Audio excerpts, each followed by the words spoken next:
ಪ್ರಿಯ ವಿದ್ಯಾರ್ಥಿಗಳೇ, ಎಲ್ಲರಿಗೂ ನಮಸ್ಕಾರಗಳು. ಇವತ್ತಿನ ತರಗತಿಗೆ ಚಾಲುಕ್ಯ ವೇದಿಕೆಯ ವತಿಯಿಂದ ಎಲ್ಲರಿಗೂ ಸ್ವಾಗತ ಮತ್ತು ಸುಸ್ವಾಗತ. ಪ್ರಿಯ ವಿದ್ಯಾರ್ಥಿಗಳೇ, ಇವತ್ತಿನ ತರಗತಿಯಲ್ಲಿ ನಾನು ಮಧ್ಯಕಾಲೀನ ಭಾರತ ಇತಿಹಾಸದಲ್ಲಿ ಬರುವಂತಹ ಅತ್ಯಂತ ಪ್ರಮುಖ ಸಾಮ್ರಾಜ್ಯ, ಕನ್ನಡ ಸಾಮ್ರಾಜ್ಯ ಅಂತಲೂ ಸಹ ನಾವು ಕರಿಬೋದು, ಬಹಳಷ್ಟು ಪ್ರಾಮುಖ್ಯತೆಯನ್ನು ಹೊಂದಿರತಕ್ಕಂತಹ ಈ ಭಾರತದ ಮಣ್ಣಿಗೆ ತನ್ನದೇ ಆದಂತಹ ಸಾಹಿತ್ಯಿಕ ಕೊಡುಗೆಗಳನ್ನು ನೀಡಿದಂತಹ ಶ್ರೇಷ್ಠ ಸಾಮ್ರಾಜ್ಯ ದೇವಗಿರಿಯ ಯಾದವರು. ದೇವಗಿರಿಯ ಯಾದವರು ಅಂದರೂ ಅವರೇ, ಸೆವನರು ಅಂದರೂ ಸಹ ಅವರೇ. ಇಂದಿನ ತರಗತಿಯಲ್ಲಿ ನಾವು ದೇವಗಿರಿಯ ಯಾದವರ ಬಗ್ಗೆ ಒಂದಿಷ್ಟು ಮಾಹಿತಿಯನ್ನು ತಿಳಿದುಕೊಳ್ತಕ್ಕಂಥ ಪ್ರಯತ್ನವನ್ನು ಮಾಡೋಣ.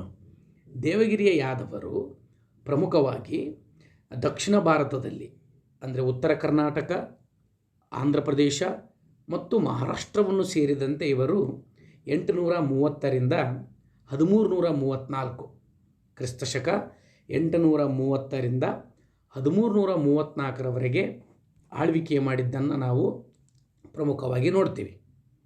ದೇವಗಿರಿಯ ಯಾದವರು ಅಂದ್ರೂ ಅವರೇ, ದೇವಗಿರಿಯ ಸೆವನರು ಅಂದರೂ ಸಹ ಅವರೇ. ಹಾಗಾಗಿ ಒಂದು 10ರಿಂದ 15 ನಿಮಿಷದ ವಿಡಿಯೋದಲ್ಲಿ ಒಂದಿಷ್ಟು ಮಾಹಿತಿಯನ್ನು ತಿಳಿದುಕೊಂಡು ಬರುವಂತಹ ಪ್ರಯತ್ನವನ್ನು ನಾವೆಲ್ಲರೂ ಮಾಡೋಣ. ಓಕೆ ಪ್ರಿಯ ವಿದ್ಯಾರ್ಥಿಗಳೇ, ಕರ್ನಾಟಕವನ್ನು ವೈಭವಿತವಾಗಿ ಆಳ್ವಿಕೆ ಮಾಡಿದಂತಹ ಹಲವಾರು ಐತಿಹಾಸಿಕ ಸಾಮ್ರಾಜ್ಯಗಳಲ್ಲಿ ಈ ಸಾಮ್ರಾಜ್ಯವು ಕೂಡ ಒಂದು. ಪ್ರಿಯ ವಿದ್ಯಾರ್ಥಿಗಳೇ, ನಾನು ಕೆಲವೊಂದಿಷ್ಟು ಪ್ರಶ್ನೆಗಳನ್ನು ಇಲ್ಲಿ ಹಾಕುವುದರ ಮುಖಾಂತರ ಈ ಪಾಠಕ್ಕೆ ನಾನು ಸ್ವಾಗತವನ್ನು ಕೋರ್ತೀನಿ. ಈ ನಮ್ಮ ಕನ್ನಡ ನಾಡನ್ನು, ಕರ್ನಾಟಕವನ್ನು ಆಳ್ವಿಕೆ ಮಾಡಿದಂತಹ ಮೊಟ್ಟ ಮೊದಲ ಬೃಹತ್ ಸಾಮ್ರಾಜ್ಯ ಯಾವುದಂದ್ರೆ ಅದು ಮೌರ್ಯ ಸಾಮ್ರಾಜ್ಯ. ಅದಕ್ಕಿಂತ ಮುಂಚೆ ನಂದರ ಆಳ್ವಿಕೆಗೆ ಒಳಪಟ್ಟಿತ್ತು. ಆದರೂ ಸಹ ಕರ್ನಾಟಕವನ್ನು ಆಳ್ವಿಕೆ ಮಾಡಿದಂಥ ಮೊಟ್ಟ ಮೊದಲ ಬೃಹತ್ ಸಾಮ್ರಾಜ್ಯ ಯಾವುದಂದರೆ ಅದು ಮೌರ್ಯ ಸಾಮ್ರಾಜ್ಯ. ಕರ್ನಾಟಕವನ್ನು ಆಳ್ವಿಕೆ ಮಾಡಿದಂತಹ ದಕ್ಷಿಣ ಭಾರತದ ಮೊಟ್ಟ ಮೊದಲ ಮನೆತನ ಶಾತವಾಹನರ ಸಾಮ್ರಾಜ್ಯ. ಕರ್ನಾಟಕವನ್ನು ಆಳ್ವಿಕೆ ಮಾಡಿದಂತಹ ಮೊಟ್ಟ ಮೊದಲ ಕನ್ನಡ ರಾಜಮನೆತನ ಬನವಾಸಿಯ ಕದಂಬರು. ಕರ್ನಾಟಕವನ್ನು ಸುದೀರ್ಘವಾಗಿ ಆಳ್ವಿಕೆ ಮಾಡಿದಂತಹ ಮೊಟ್ಟ ಮೊದಲ ಮನೆತನ ತಲಕಾಡಿನ ಗಂಗರು. ಕರ್ನಾಟಕವನ್ನು ಆಳ್ವಿಕೆ ಮಾಡಿದಂಥ ಮೊಟ್ಟ ಮೊದಲ ಕನ್ನಡದ ಬೃಹತ್ ಸಾಮ್ರಾಜ್ಯ ಯಾವುದಂದರೆ ಅದು ಬಾದಾಮಿಯ ಚಾಲುಕ್ಯರು. ನಿಮಗೆ 100% ಕನ್ಫ್ಯೂಸ್ ಆಗುತ್ತೆ, ಆದರೂ ಸಹ ನಾನು ಇನ್ನೊಂದು ಸರಿ ಅದನ್ನು ಕ್ಲಾರಿಫೈ ಮಾಡ್ತೇನೆ. ಕನ್ನಡ ನಾಡನ್ನು ಆಳ್ವಿಕೆ ಮಾಡಿದಂಥ ಮೊಟ್ಟ ಮೊದಲ ಬೃಹತ್ ಸಾಮ್ರಾಜ್ಯ ಯಾವುದೆಂದರೆ ಅದು ಮೌರ್ಯ ಸಾಮ್ರಾಜ್ಯ. ಕರ್ನಾಟಕವನ್ನು ಆಳ್ವಿಕೆ ಮಾಡಿದಂತಹ ಮೊಟ್ಟ ಮೊದಲ ದಕ್ಷಿಣ ಭಾರತದ ರಾಜಮನೆತನ ಯಾವುದೆಂದರೆ ಅದು ಶಾತವಾಹನರ ಮನೆತನ. ಕರ್ನಾಟಕವನ್ನು ಆಳ್ವಿಕೆ ಮಾಡಿದಂತಹ ಮೊಟ್ಟ ಮೊದಲ ಕನ್ನಡ ಮನೆತನ ಯಾವುದೆಂದರೆ ಅದು ಬನವಾಸಿಯ ಕದಂಬರು. ಕರ್ನಾಟಕವನ್ನು ಸುದೀರ್ಘವಾಗಿ ಆಳ್ವಿಕೆ ಮಾಡಿದ ರಾಜಮನೆತನ ಯಾವುದೆಂದರೆ ತಲಕಾಡಿನ ಗಂಗರು. ಈ ಕರ್ನಾಟಕವನ್ನು ಮತ್ತು ಇನ್ನುಳಿದ ಭಾಗವನ್ನು ಸುದೀರ್ಘವಾಗಿ ಆಳ್ವಿಕೆ ಮಾಡಿದ ಮೊದಲ ಕನ್ನಡದ ಬೃಹತ್ ಸಾಮ್ರಾಜ್ಯ ಅಂದರೆ ಕನ್ನಡ ನಾಡಿನ ಮೊದಲ ದೊಡ್ಡ ಸಾಮ್ರಾಜ್ಯ ಯಾವುದಂದರೆ ಅದು ಬಾದಾಮಿ ಚಾಲುಕ್ಯರು. ಮುಂದೆ ಚರ್ಚೆ ಮಾಡೋಣ, ಯಾವ ರೀತಿ ನರ್ಮದಾ ನದಿ ದಾಟಿ ಹೋಗಿತ್ತು ಕನ್ನಡ ಮನೆತನ ಅನ್ನೋದನ್ನು ನಾವು ಚರ್ಚೆ ಮಾಡೋಣ. ಹಾಗಾಗಿ ಇಂತಹ ಕನ್ನಡ ಮಣ್ಣಿನಲ್ಲಿ ಹುಟ್ಟಿದಂತಹ ಹಲವಾರು ವೈಭವಿತ ಐತಿಹಾಸಿಕ ಸಾಮ್ರಾಜ್ಯಗಳಲ್ಲಿ ಈ ದೇವಗಿರಿಯ ಯಾದವರು. ದೇವಗಿರಿಯ ಯಾದವರು ಕನ್ನಡಿಗರೇ. ಮುಂದೆ ನೀವು ವಿಡಿಯೋಗಳನ್ನು ನೋಡ್ತಾ ಹೋದಾಗ ಅವರು ಯಾವ ರೀತಿ ಒಂದು ಕನ್ನಡದ ಮನೆತನ ಅನ್ನೋದು ನಿಮಗೆ 100% ಗೊತ್ತಾಗ್ತಾ ಹೋಗುತ್ತೆ. ಹಾಗಾಗಿ ಈ ಒಂದು ದೇವಗಿರಿಯ ಯಾದವರ ಮನೆತನ ಕ್ರಿಸ್ತಶಕ 9ನೇ ಶತಮಾನದಿಂದ 14ನೇ ಶತಮಾನದವರೆಗೆ ಉತ್ತರ ಕರ್ನಾಟಕ, ಆಂಧ್ರ ಪ್ರದೇಶ ಮತ್ತು ಮಹಾರಾಷ್ಟ್ರದ ಕೆಲವು ಭಾಗಗಳನ್ನು ಕೇಂದ್ರೀಕರಿಸಿಕೊಂಡು ಆಳ್ವಿಕೆ ಮಾಡಿದ್ದನ್ನು ನಾವು ನೋಡ್ತೀವಿ. ಎಷ್ಟನೇ ಶತಮಾನದಿಂದ ಎಷ್ಟನೇ ಶತಮಾನದವರೆಗೆ ಅಂದರೆ ಕ್ರಿಸ್ತಶಕ 9ನೇ ಶತಮಾನದಿಂದ 14ನೇ ಶತಮಾನದವರೆಗೆ ದೇವಗಿರಿಯನ್ನು ರಾಜಧಾನಿಯನ್ನಾಗಿ ಆಳ್ವಿಕೆ ಮಾಡಿದಂಥವರು ಯಾದವರು. ಯಾದವರು ಅಂದರೂ ಅವರೇ, ಸೆವನರು ಅಂದ್ರೂ ಅವರೇ. ಇವ್ರಿಗೆ ಯಾಕೆ ಯಾದವರು ಅಂತ ಹೆಸರು ಬಂತು, ಇವ್ರಿಗೆ ಯಾಕೆ ಸೆವನರು ಅಂತ ಕರಿತೀವಿ ಅನ್ನೋದನ್ನು ಮುಂದೆ ತಿಳ್ಕೊಳ್ಳೋಣ. ಕಂಪ್ಲೀಟಾಗಿ ದೇವಗಿರಿಯ ಯಾದವರ ಕಂಪ್ಲೀಟ್ ಇತಿಹಾಸವನ್ನು ನಾನು ನಿಮಗೆ 3ರಿಂದ 4 ವಿಡಿಯೋಗಳಲ್ಲಿ ಕೊಡುವ ಒಂದು ಪ್ರಾಮಾಣಿಕ ಪ್ರಯತ್ನವನ್ನು ನಿಮ್ಮ ಚಾಲುಕ್ಯ ವೇದಿಕೆ ಮಾಡಲಿದೆ. ಪ್ರಸ್ತುತ ದೇವಗಿರಿಯು ಮಹಾರಾಷ್ಟ್ರದ ಔರಂಗಾಬಾದ್ ಜಿಲ್ಲೆಯಲ್ಲಿತ್ತು. ಹಾಗಾದರೆ ದೇವಗಿರಿ ಪ್ರಸ್ತುತವಾಗಿ ಎಲ್ಲೈತಪ್ಪ ಅಂದ್ರೆ ಮಹಾರಾಷ್ಟ್ರದ ಔರಂಗಾಬಾದ್ ಜಿಲ್ಲೆಯಲ್ಲಿರ್ತಕ್ಕಂಥದ್ದನ್ನು ನಾವು ನೋಡ್ತೀವಿ.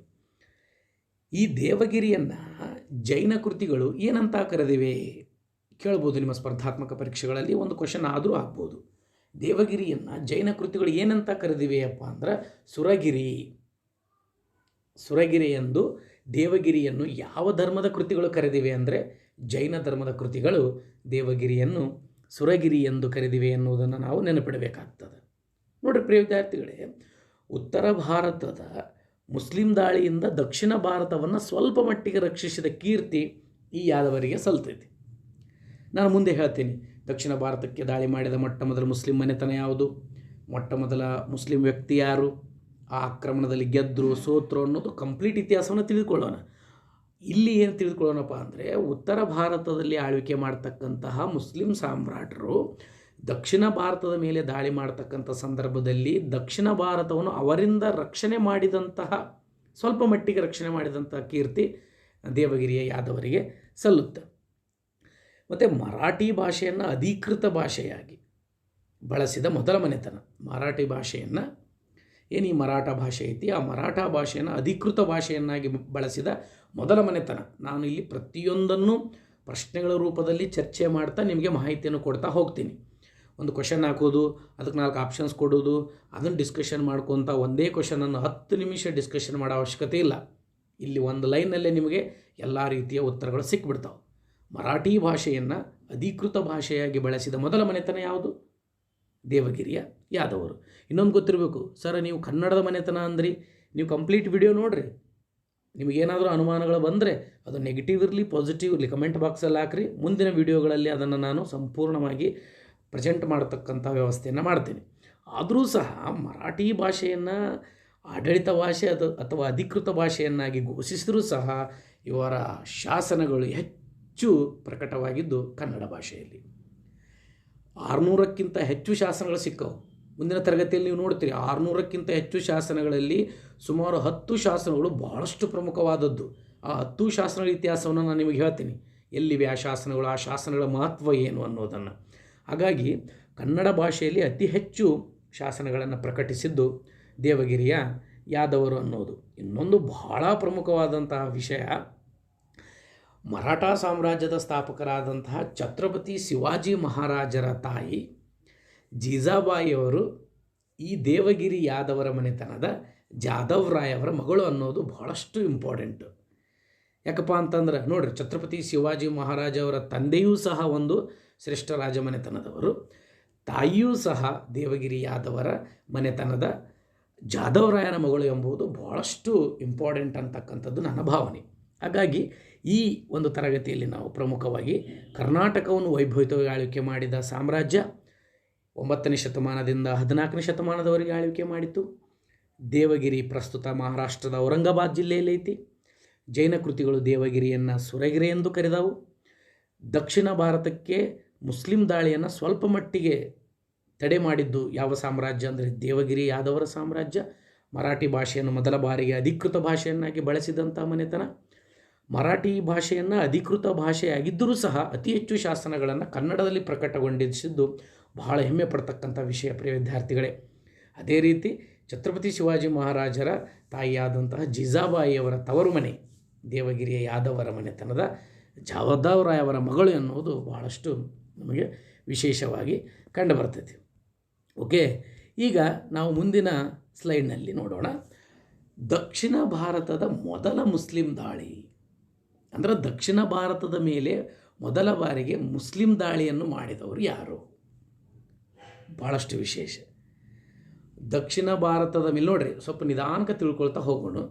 ದಕ್ಷಿಣ ಭಾರತದ ಮೇಲೆ ದಾಳಿ ಮಾಡಿದ ಮೊದಲ ಮುಸ್ಲಿಂ ಮನೆತನ ಯಾವುದಂದ್ರೆ ಖಿಲ್ಜಿ ಮನೆತನ.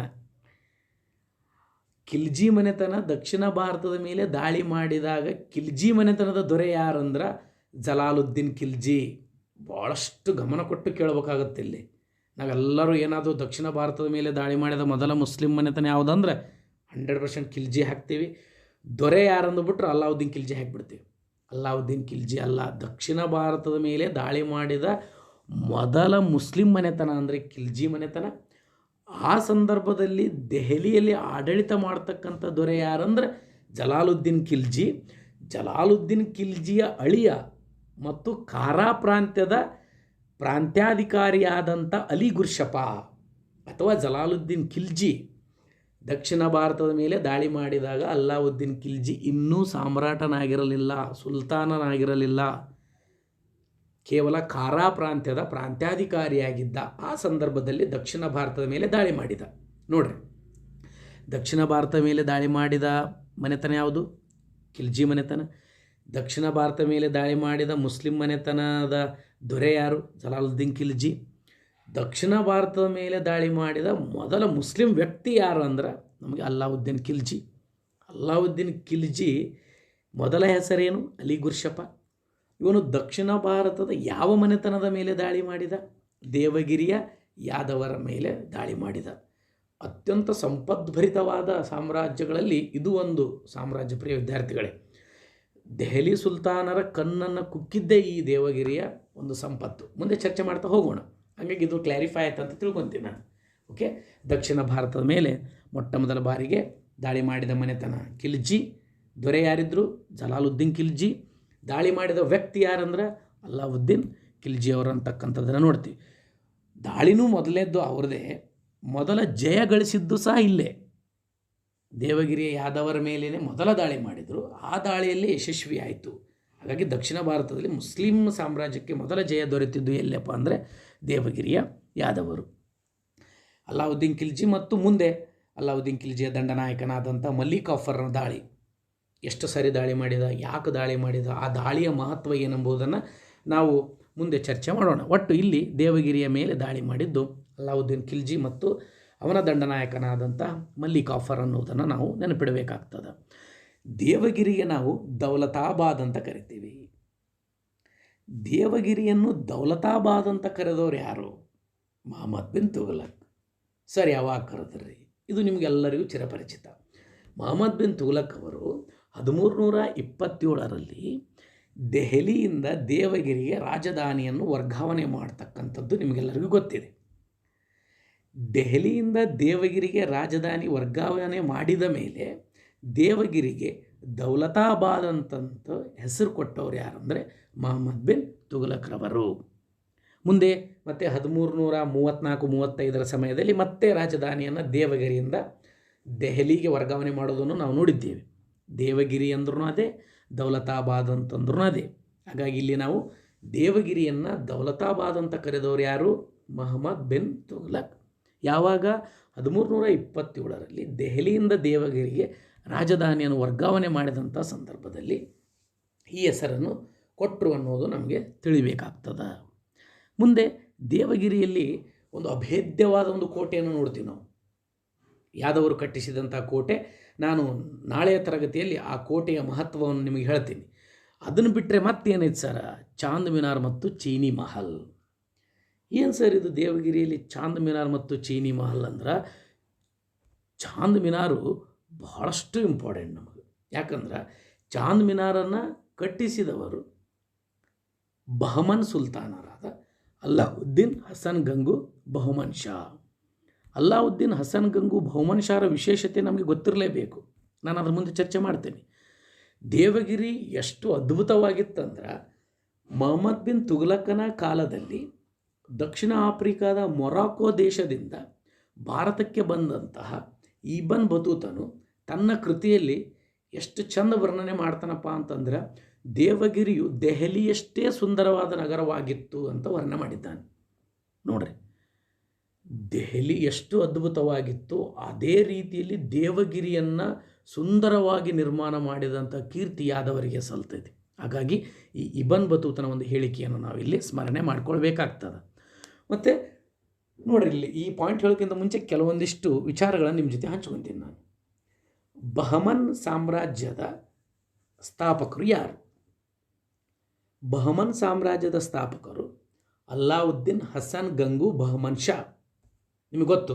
ಇನ್ನಿಷ್ಟು ನೋಡ್ರಿ, ಇನ್ನಿಷ್ಟು ಕ್ವಶನ್ ಬರ್ತೈತಿಲ್ಲ. ಏನಪ್ಪ ಅಂದ್ರೆ ದಕ್ಷಿಣ ಭಾರತದ ಮೊಟ್ಟ ಮೊದಲ ಮುಸ್ಲಿಂ ಸಾಮ್ರಾಜ್ಯ ಬಹಮನ್ ಸಾಮ್ರಾಜ್ಯ. ದಕ್ಷಿಣ ಭಾರತದಲ್ಲಿ ಮೊಟ್ಟ ಮೊದಲ ಬಾರಿಗೆ ಮುಸ್ಲಿಂ ಸಾಮ್ರಾಜ್ಯವನ್ನು ಸ್ಥಾಪಿಸಿದವನು ಯಾರು? ಅಲ್ಲಾವುದ್ದೀನ್ ಹಸನ್ ಗಂಗು ಬಹುಮನ್ ಶಾ. ಅವನ ಪೂರ್ಣ ಹೆಸರನ್ನು ಹೇಳ್ತೀನಿ ನೋಡ್ರಿ. ಅಬ್ದುಲ್ ಮುಜಾಫರ್ ಅಲ್ಲಾವುದ್ದೀನ್ ಹಸನ್ ಗಂಗು ಬಹುಮನ್ ಶಾ. ನೋಡ್ರಿ, ಒಂದು ವೇಳೆ ಕರ್ನಾಟಕದ ಮೊಟ್ಟ ಮೊದಲ ಮುಸ್ಲಿಂ ಸಾಮ್ರಾಜ್ಯ ಯಾವುದಂದ್ರೂ ಬಹಮನ್ ಸಾಮ್ರಾಜ್ಯ. ಆಯ್ತು ಸರ್, ಬಹಮನ್ ಸಾಮ್ರಾಜ್ಯದ ರಾಜಧಾನಿಗಳು ಕಲಬುರಗಿ ಮತ್ತು ಬೀದರು, ಮತ್ತು ಇದು ಯಾಕೆ ಸರ್ ದೇವಗಿರಿ ಬಂತಪ್ಪ ಅಂತಂದ್ರೆ, ಮೊಟ್ಟ ಮೊದಲ ಬಾರಿಗೆ ಅಲ್ಲಾವುದ್ದೀನ್ ಹಸನ್ ಗಂಗು ಬಹುಮನ್ ಶಾ ಅವರು ದೇವಗಿರಿಯನ್ನು ವಶಪಡಿಸಿಕೊಂಡು ಅಲ್ಲಿ ಪಟ್ಟಾಭಿಷೇಕ ಅಂದ್ರೆ ಅಲ್ಲಿ ಸುಲ್ತಾನನಾಗಿ ಘೋಷಿಸಿಕೊಂಡು ನಂತರ ಕಲಬುರಗಿಗೆ ಬಂದು ಸಾಮ್ರಾಜ್ಯವನ್ನು ವಿಸ್ತರಣೆ ಮಾಡ್ತಕ್ಕಂಥದ್ದನ್ನು ನಾವು ಪ್ರಮುಖವಾಗಿ ನೋಡ್ತೀವಿ. ಇವರೇ ಸಹ ಅಲ್ಲಿ ಚಾಂದ್ ಮಿನಾರನ್ನು ಸಹ ನಿರ್ಮಾಣ ಮಾಡಿದ್ದು. ನಿಮ್ಗೆ ಗೊತ್ತೈತೆ, 1347ರಲ್ಲಿ ಅಲ್ಲಾವುದ್ದೀನ್ ಹಸನ್ ಗಂಗು ಬಹುಮನ್ ಶಾ ಅವರು ಬಹಮನ್ ಸಾಮ್ರಾಜ್ಯ ಸ್ಥಾಪನೆ ಮಾಡಿದರು. ನಂತರ ಅದು ಕಲಬುರಗಿಗೆ ಬಂತು. ನಂತರ ಮತ್ತೆ ರಾಜಧಾನಿ ಬೀದರ್ಗೆ ವರ್ಗಾವಣೆಯಾಗಿದ್ದನ್ನು ನಾವು ನೋಡಿದ್ದೇವೆ. ಮುಂದೆ ಬಹಮನ್ ಸಾಮ್ರಾಜ್ಯದ ಪಾಠವನ್ನು ಮಾಡ್ತಕ್ಕಂಥ ಸಂದರ್ಭದಲ್ಲಿ ವಿಸ್ತೃತವಾಗಿ ಚರ್ಚೆಯನ್ನು ಮಾಡೋಣ ನಾವು. ಓಕೆ, ದೇವಗಿರಿ ಯಾವ ರೀತಿಯಾದಂಥ ಒಂದು ಐತಿಹಾಸಿಕ ಸ್ಥಾನವನ್ನು ಪಡೆದುಕೊಳ್ತು ಅನ್ನೋದನ್ನು ನಾವು ನೋಡ್ತಾ ಹೋಗೋಣ. ನೋಡ್ರಿ, ದೇವಗಿರಿಯನ್ನು ಸ್ಥಾಪನೆ ಮಾಡಿದವನು ದೇವಗಿರಿಯ ಯಾದವರ ಶ್ರೇಷ್ಠ ದೊರೆ ಬರ್ತಾನೆ ರೀ, 5ನೇ ಬಿಲ್ಲಮ.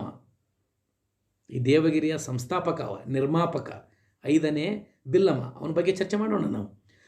ಅವನ ಕಾಲದಲ್ಲಿ ನಿರ್ಮಾಣವಾದಂತಹ ದೇವಗಿರಿ ಯಾದವರ ಕೊನೆಯ ಘಟ್ಟದಲ್ಲಿ ದೆಹಲಿ ಸುಲ್ತಾನರ ವಶ ಆಕೈತಿ. ಆಮೇಲೆ ಬಹಮನ್ ಸಾಮ್ರಾಜ್ಯದ ವಶ ಆಕೈತಿ. ನಂತರ ಮೊಘಲರ ಕಾಲದಲ್ಲಿ ಶಹಜಾನನ ಆಳ್ವಿಕೆಗೆ ಒಳಪಡ್ತೈತಿ. ನೋಡ್ರಿ, ಫಸ್ಟ್ ದೇವಗಿರಿ ಯಾದವರ ಆಳ್ವಿಕೆ ಮಾಡಿದ ನಂತರ ದೆಹಲಿ ಸುಲ್ತಾನರ ಕಾಲಕ್ಕೆ ಬರ್ತೈತಿ. ದೆಹಲಿ ಸುಲ್ತಾನರ ನಂತರ ಬಹಮನ್ ಸಾಮ್ರಾಜ್ಯದ ಅಧೀನದಲ್ಲಿ ಬರ್ತೈತಿ. ನಂತರ ಮೊಘಲರ ದೊರೆ ಶಹಜಾನನ ಆಳ್ವಿಕೆಗೆ ಒಳಪಟ್ಟ ನಂತರ ಮುಂದೆ ಹೈದರಾಬಾದ್ ನಿಜಾಮರ ಸಂಸ್ಥಾನಕ್ಕೆ ಒಳಪಟ್ಟಂತಹ ದೇವಗಿರಿ ಸ್ವತಂತ್ರದ ನಂತರ ಅವಿಭಜಿತವಾದಂತಹ ಮುಂಬೈ ರಾಜ್ಯಕ್ಕೆ, ಅಥವಾ ಇನ್ನು ವಿಭಜನೆ ಆಗದೇ ಇರತಕ್ಕಂಥ ಮುಂಬೈ ರಾಜ್ಯಕ್ಕೆ, ಪ್ರಾಂತ್ಯಕ್ಕೆ ದೇವಗಿರಿ ಸೇರ್ಪಡ್ತೈತಿ. ನಂತರ ವಿಭಜನೆ ಆದಮೇಲೆ ಮಹಾರಾಷ್ಟ್ರದಲ್ಲಿ ದೇವಗಿರಿ ಇರುವುದನ್ನು ನಾವು ಪ್ರಮುಖವಾಗಿ ನೋಡ್ತೀವಿ. ಹಾಗಾಗಿ ಇವತ್ತಿನ ತರಗತಿಯಲ್ಲಿ ನಾವು ಪ್ರಮುಖವಾಗಿ ದೇವಗಿರಿಯ ಯಾದವರ ಒಂದು ಸಂಕ್ಷಿಪ್ತ ಪರಿಚಯ ಮಾಡಿಕೊಂಡೆವು. ನಾವು ದೇವಗಿರಿ ಯಾದವರ ವಿಶೇಷತೆಗಳ ಬಗ್ಗೆ ನಮ್ಮ ಚಾಲುಕ್ಯ ವೇದಿಕೆ ವತಿಯಿಂದ ಪರಿಚಯ ಮಾಡಿಕೊಂಡ್ವಿ. ಮತ್ತು ಭಾಗ 2ರಲ್ಲಿ ಇನ್ನಷ್ಟು ವಿಶೇಷತೆ, ಅವರ ರಾಜಕೀಯ ಇತಿಹಾಸ, ಅವರ ಶಾಸನಗಳು, ಅವರ ನಾಣ್ಯಗಳು, ಅವರ ಕಲೆ ಮತ್ತು ವಾಸ್ತುಶಿಲ್ಪ, ಅವರ ಸಾಹಿತ್ಯಿಕ ಕೊಡುಗೆಗಳು, ಯಾವ ರೀತಿಯ ಅದ್ಭುತವಾದಂಥ ಸಾಹಿತ್ಯ ಕೊಡುಗೆಯನ್ನು ಸಂಸ್ಕೃತಕ್ಕೆ, ಕನ್ನಡಕ್ಕೆ ಮತ್ತು ಮರಾಠಿ ಭಾಷೆಗೆ ನೀಡಿದರು ಎನ್ನುವುದನ್ನು ನಾವು ಮುಂದಿನ ತರಗತಿಯಲ್ಲಿ ಚರ್ಚೆ ಮಾಡೋಣ ಅಂತ ಹೇಳ್ತಾ ಇವತ್ತಿನ ತರಗತಿಯನ್ನು ಇಲ್ಲಿಗೆ ಮುಗಿಸ್ತಾ ಇದ್ದೇನೆ. ಮತ್ತೆ ಮುಂದಿನ ತರಗತಿಯೊಂದಿಗೆ ಭೇಟಿಯಾಗೋಣ. ಇಲ್ಲಿಯವರೆಗೆ ನನ್ನ ತರಗತಿಯನ್ನು ಕೇಳಿದ ನಿಮ್ಮೆಲ್ಲರಿಗೂ ವಂದನೆಗಳನ್ನು ಸಲ್ಲಿಸ್ತಿರ್ತೀನಿ. ಏನೇ ಆಗಲಿ ಅಧ್ಯಯನ ನಿರಂತರವಾಗಿರಲಿ ಅಂತ ಹೇಳ್ತಾ ಇವತ್ತಿನ ತರಗತಿಗೆ ವಿರಾಮ ನೀಡ್ತಾ ಇದ್ದೀನಿ. ಜೈ ಹಿಂದ್, ಮೇರಾ ಭಾರತ್ ಮಹಾನ್.